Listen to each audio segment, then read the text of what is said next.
이쪽 보세요. 자, 그러면 이제 여러분들이 아이디어 스케치라는 걸 하잖아요. 그죠? 그죠?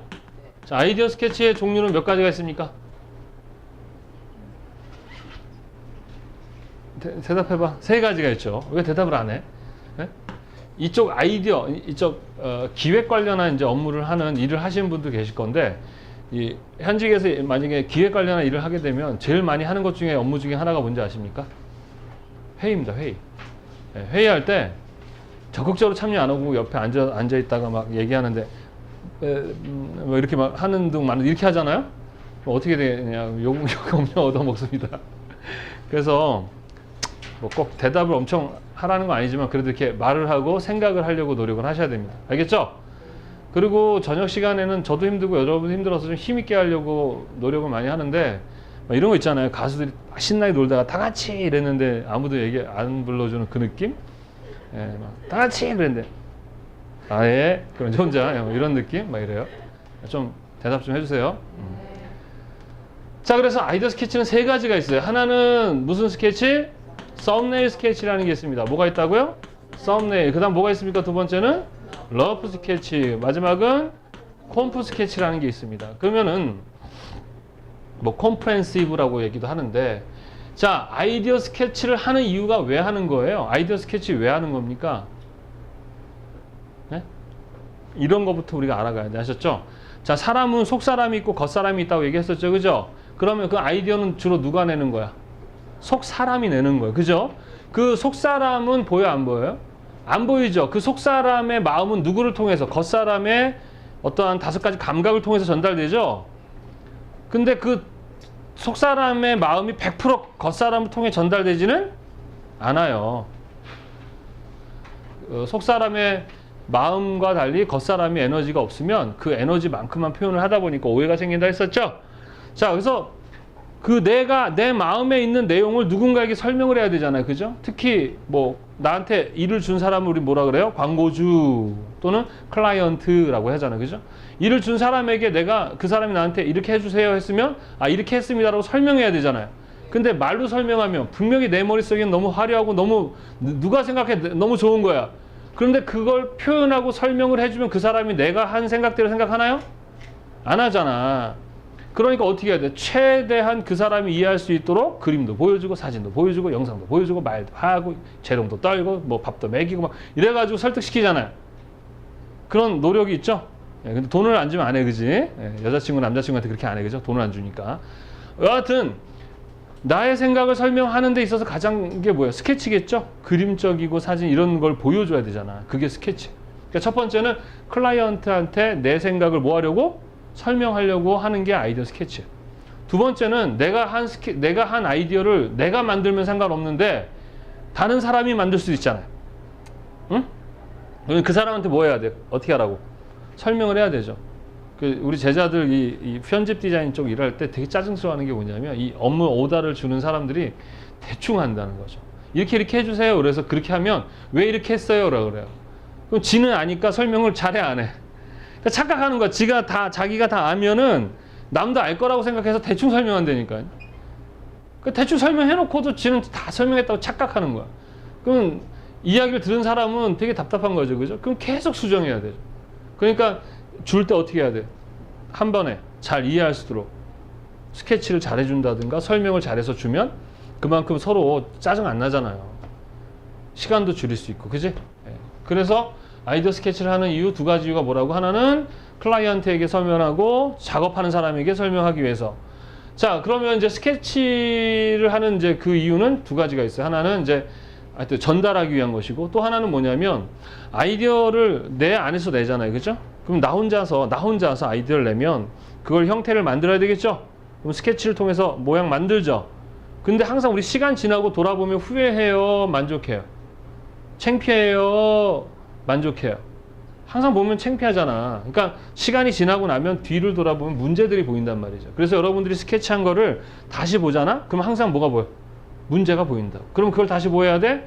수정해서 다시 스케치하고 완벽해. 그리고 또 째려보면 또 문제가 보이고 그리고 또 수정하고 완벽해. 그리고 또 보면 어때요? 계속 보이죠?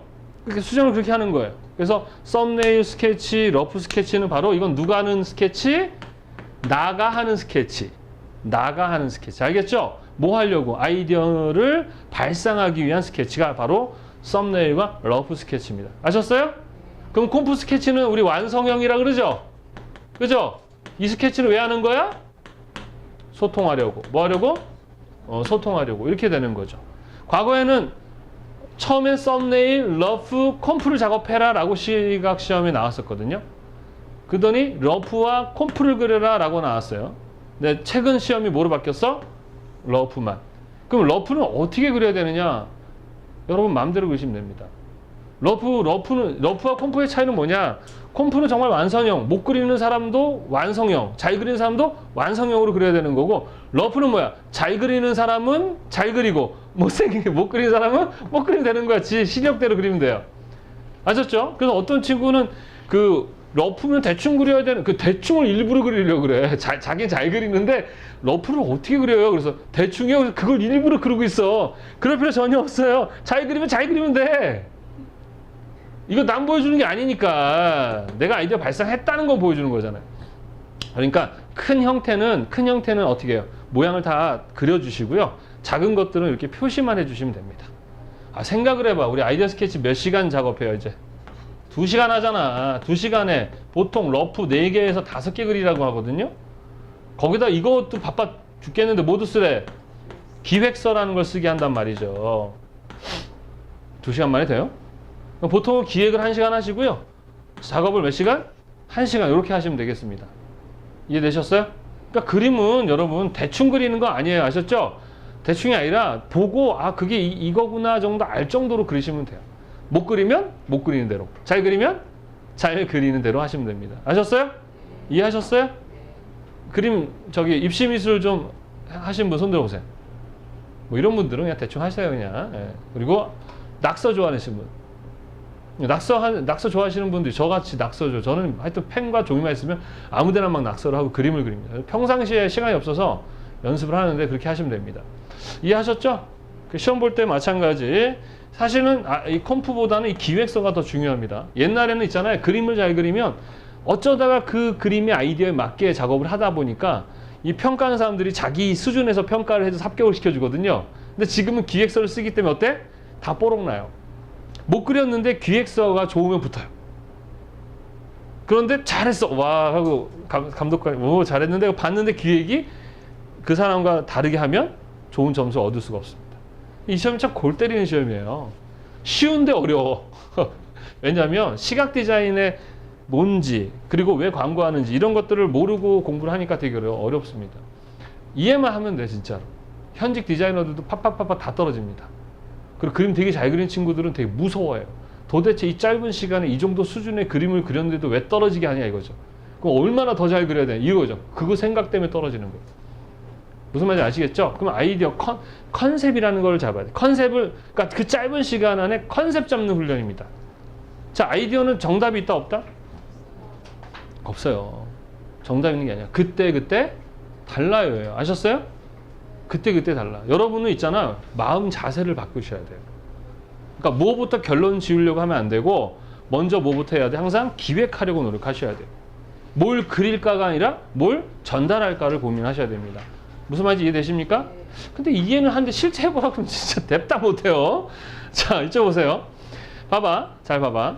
이제 컨셉 잡는 법을 우리가 생활 속의 어떤 소통을 통해서 한번 얘기를 해볼게요. 자, A라는 남자가 있습니다. 자, B라는 여자가 있어요. 자, 이 남자는 키가 작아요. 돈이 많아요. 아버지가. 그리고 되게 성실해요. 그리고 사람이 선해요. 착해요. 근데 약간 아재 같아요. 그리고 개그감이 있어요. 자, 이런 식의 이 사람의 특징이 있습니다. 자, C라는 애가 A가 A를 이 B라는 여자한테 소개를 해서 어떻게 좀 이렇게 만나보게 하려고 하는 겁니다. 아셨죠? 그러면 이 사람이 바로 시각 디자이너가 되는 거예요. 아셨습니까? 그러면 얘를 얘한테 소개를 해야 되죠. 그러면 뭘 해야 됩니까? 얘에 대해서 어떻게 해야 돼요? 잘 알고 있어야 되겠죠? 그냥 얘한테 가가, 야, 너 남자 한번 만나볼래? 그럼 이 여자가, 좋아, 남자 콜 그러나요? 물어볼 거 아니에요. 이 사람 어때? 그럴 거 아니에요. 그죠? 그러면 이 사람이 이렇게 있지만, 자, 키가 작다는 건 이 사람의 약점이에요? 강점이에요? 약점이죠. 그럼 이거 얘기해야 돼? 안 해야 돼? 약점을. 나중에 얘기해야 되죠. 키 작다는 얘기? 물어보지 않으면 쓸데없이 할 필요 없죠. 약점입니다. 아버지가 돈이 많다는 거는 강점이에요? 약점이에요? 기회예요? 위기예요? 기회지. 이건 지 능력이 아니잖아. 외부의 능력이잖아. 그러니까 이건 뭐야? 기회가 되겠죠. 성실하다. 이거는 뭐예요? 강점이겠죠. 이 사람의 강점. 그 다음에 선하다는 것. 강점이면서 뭐예요? 약점이 될 수도 있어요. 호구 같잖아. 선하다고 착하다는 게 꼭 좋은 건 아니지 않나? 그렇죠? 그 다음에 아재 같은 건 뭐예요? 강점일 수도 있고 약점일 수도 있고, 개그감이 좋다는 것도 강점일 수도 있고 약점일 수도 있죠. 왜? 이 사람에 따라서 강점이 될 수 있고 이 사람에 따라서 약점이 될 수 있는 거잖아. 그래요, 안 그래요? 그러면 얘가 이 여자에 대해서도 잘 알고 있어야 돼, 없어야 돼? 알고 있어야 되지. 이 여자애는 평상시 키 큰 남자는 쓰레기라고 생각하는 애예요. 루저라고. 저번에 방송에서 170 아래는, 아니 180이랬나? 180 아래는 루저. 나도 루저. 우리 아들은 안 루저. 182니까. 예. 저도 저 나이 때는 그렇게 작진 않았어요. 예. 지금은 176이면 작은 건가요? 괜히 위로받고 싶어서. 작지 않다라는. 예. 요즘 작아. 키 큰 애들 많아가지고 짜증나 죽겠어. 그죠? 자, 키가 작은 애는 너무 싫어. 그런데 얘가 어떤 남자를 좋아하느냐? 돈 많은 남자를 좋아한다는 사실을 얘가 알았어요. 자, 이렇게 되면 벌써 끝났죠? 어떻게 소개하면 돼요? 그렇죠. 그게 컨셉인 거야. 끝! 그게 끝! 얘는 이 자료를 바탕으로, 야, 걔네 아버지가 이렇게 돈이 많아. 그럼 여자애가 그래, 그러면 얘 어떻게 돼? 이제 봐. 컨셉 잡았죠? 컨셉 잡았잖아. 돈이 컨셉 됐잖아. 돈으로 설득시킨다. 이게 컨셉이에요. 그럼 표현해야 되죠? 그럼 거기다 대놓고, 야, 걔네 집이 그렇게 돈이 많아. 이렇게 표현해보면 여자가, 어머, 저래? 이러면 속 보이잖아. 여자한테 그렇게 표현하면 안 되겠죠? 표현 전략을 어떻게 해야 돼요? 어떻게 해야 돼요? 은근슬쩍. 너는 돈을 좋아하는 여자, 돈을 좋아하는 애지만 돈을 좋아하는 여자 아닌 것처럼 대우를 해줘야 되잖아. 야, 걔네 집 아버지 이렇게 돈이 많다고 그러더라. 이렇게. 그렇잖아요. 표현을, 똑같은 표현. 그게 바로 표현 전략. 그러니까 여러분들이 아이디어를 잘 짜려면 요놈과 요놈을 분석할 줄 알아야 되는 거야. 근데 분석을 못해. 왜? 아는 게 없어가지고. 경험이 없어가지고. 시험 문제가 그래도 내가 좀 아는 문제가 나오면 괜찮은데, 오늘 한번 연습할 거거든요. 연희축제라는 걸 연습할 거예요. 이제 그거에서 여러분들이 이제 다 들통나는 거죠. 응? 무슨 말 이해되십니까? 그거야, 그거. 그리고 얘는 키 작고도 상관없어. 돈 많으면 좋고 없어도 상관없어. 이 애는 정말로 성실하고 재미있는 남자가 너무 좋아하는 여자야. 그럼 얘는 컨셉 어떻게 잡아야 돼요? 성실하고 그 다음에 재미있는 남자로 컨셉 잡아야죠. 그죠? 그래서 얘는 소개를 할 때, 걔 있잖아. 진짜 웃겨. 걔 그 친구들 사이에서 너무 재밌어가지고 인기 제일 좋은 애야. 그지? 그리고 와, 걔 진짜 되게 성실해. 아침 뭐 약속 한 번도 안 지키고, 그리고 진짜 막 이렇게 친구들한테 하는 거 보면, 야, 진짜 뭐 멋진 애다. 뭐 이러면서 그렇게 소개하면 되는 거 아니야.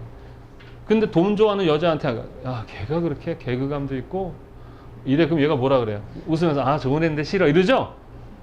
그죠? 근데 돈을 좋아하는 애였어. 그러면, 걔네 아버지가 돈이 되게 많더라고. 막 그런 애인 것 같아. 근데 걔는 있잖아. 뭐 지네 아버지가 돈 많아도 되게 애가 착해. 돈 있는 척도 안 하는데 걔네 집 돈 되게 많더라. 착하고 선해. 되게 웃겨. 이러면 어때요? 그럼 한번 만나보지. 뭐 이렇게 되는 거죠. 설득이 된 거잖아. 이해되십니까? 그런 거지. 그러니까 여러분들은 있잖아. 먼저 얘라는 사람과 얘라는 사람의 강점, 약점, 기회, 위기 이런 것들에 대해서 어떻게 해야 돼?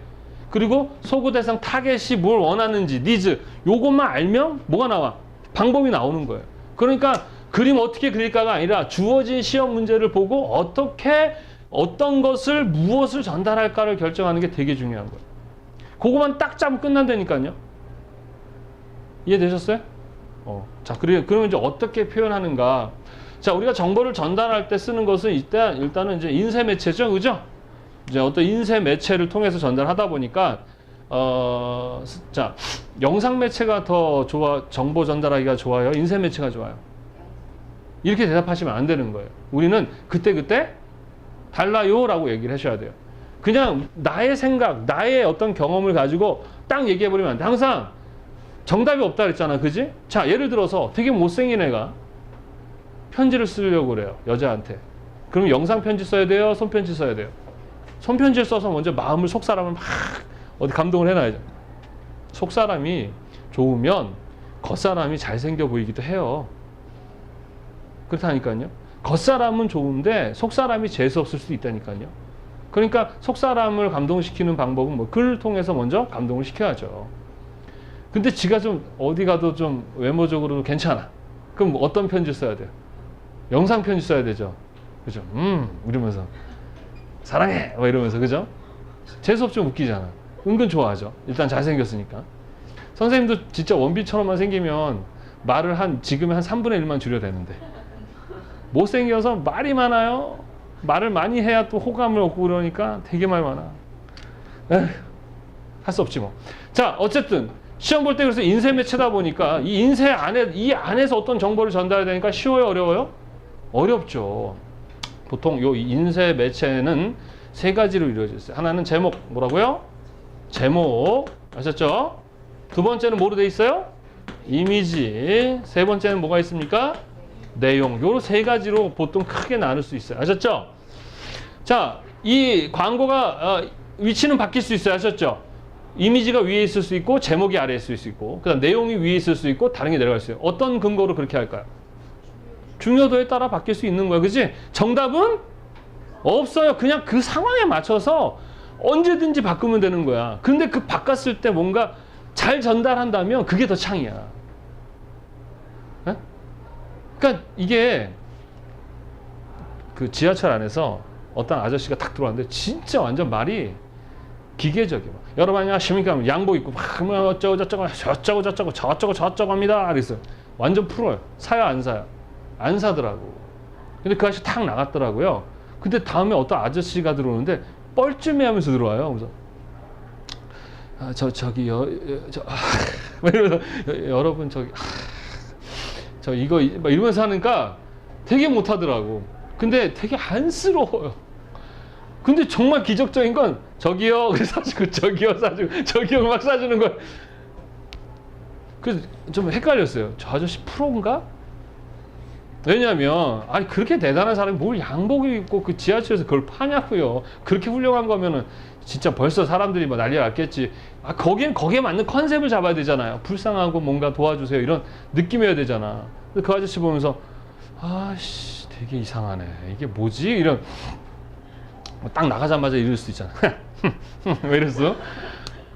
그러니까 컨셉이라는 게 있잖아. 되게 잘나고 멋져야만 돼야 된다고 생각하는데 그게 상황에 따라서 아닐 수 있잖아요. 그죠? 그럴 수 있는 거니까. 그러니까 딱 어떤 게 정답이 있는 게 아니에요.